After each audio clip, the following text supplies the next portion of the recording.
Müəllimlər, abituriyentlər,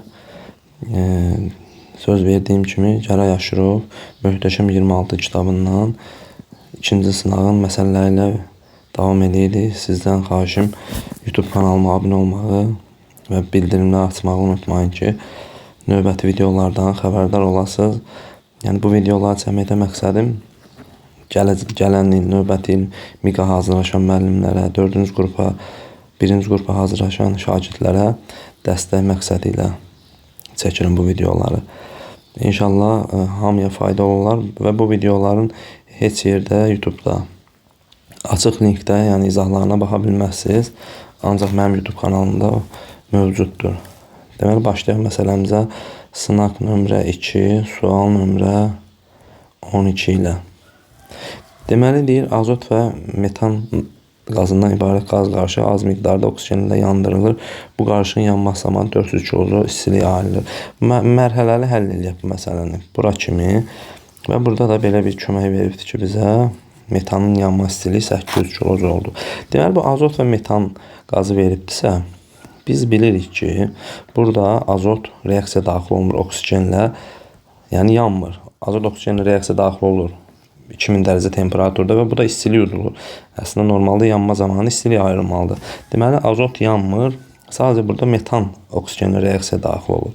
Buradan alınır karbon qazı və su. Reaksiyanı əmsallaşdırsa, bura 2 mol, 1 mol, 2 mol. Aha. Və deyir ki, 400 kJ isti ayrılmışdır. Və metanın da yanma istiliyini veribdir 800 kJ. Mən buradan, bu reaksiyadan hələ ki metanın nə qədər reaksiya daxil olduğunu tapa bilərəm. Yazıram ki, 1 mol metan yanan zaman 800 kJ istilik ayrılırsa, 400 kJ istilik ayrılıbsa, neçə mol metan reaksiya daxil olubdur. Buradan x-i tapıram, 0,5 mol metan. Bunu saxlayıram yadda və bura işarələyirəm. Deməli, ilkin reaksiyada 0,5 mol metan reaksiya daxil olubdur. Sonra davam edirik. Sonra qalan qaz qarışığı üzərinə artıq miqdarda xlor qazı gəldilər. Və təbii ki, yenə də burada azot xlorla reaksiya daxil olmur. Yəqin ki, bunu flor, xlor, brom, yod, flor, xlor, brom, yod, 10, con.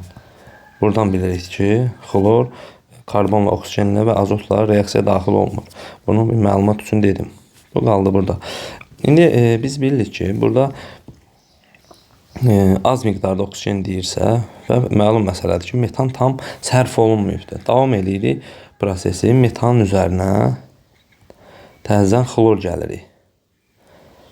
Və təbii ki, buradan H-xlor, turşu burada, çünki davam edəndə burada alınan turşudan söhbət gedir.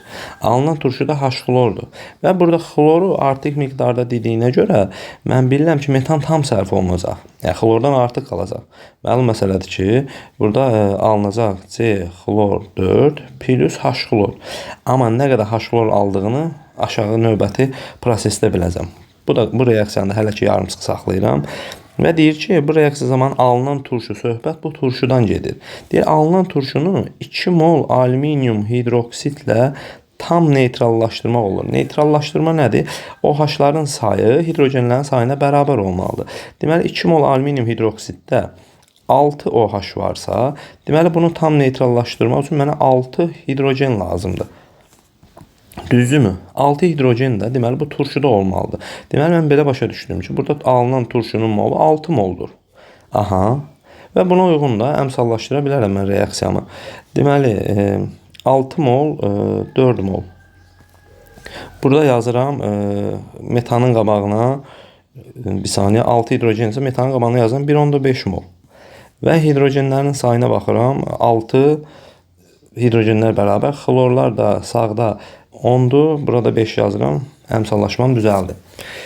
Və deyir ki, bu ikinci reaksiya zamanı qarışığın həcmi 20% azaldı. Yəni bu deməkdir ki, bu 1,5 mol qarışığın həcmini azaltdı. Yəni 20%. 1,5 molum əgər 20%dirsə, yerdə qalan 80%im görüm neçə moldur. Bunu da tapıram buradan. Bu da eləyir 6 mol. Deməli mən belə başa düşdüm ki, burada 6 molda azot var imiş. Çünki burada deyərsiz xlor, metan qaldı mı? Xeyr, artıq burada artıq miqdarda xlor götürübsə metan tam sərf olunubdur. Bunu da dairəyə alıram ki, bildim ki 6 molda azot olubdur əvvəl. Və 0,5 mol metan birinci reaksiya sərf olundu. İkinci reaksiyada buradan təyin elədim ki 1,5 mol metan sərf olunubdur. Və 1,5 mol metan da burada sərf olundu. Deməli, mən belə başa düşdüm ki, əvvəl mənim olub 2 mol metanım və 6 mol da azotum. Deyir, bu qaz qarışığının helium'a görə sıxlığını hesabla. Hesablayaq. M orta bərabər. Birinci, hər hansı bir qaza görə sıxlığını hesabla deyirsə, mütləq dərəcədə birinci özlərinin orta molyar kütləsini tapmalıyıq. Və sonra nəyə görə soruşursa ona bölməliyik. Deməli, burada 2 mol metan, 2 vur 16, üstə gəl 6 vur 28, yəni 6 mol azot, bölünsün ümumi molları 8 mol.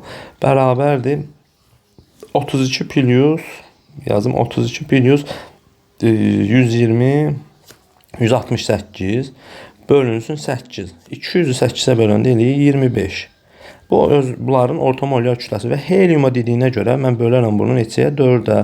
O da eləyir 6,25. Yəni burada A variantı doğru cavab kimi göstərilmişdir.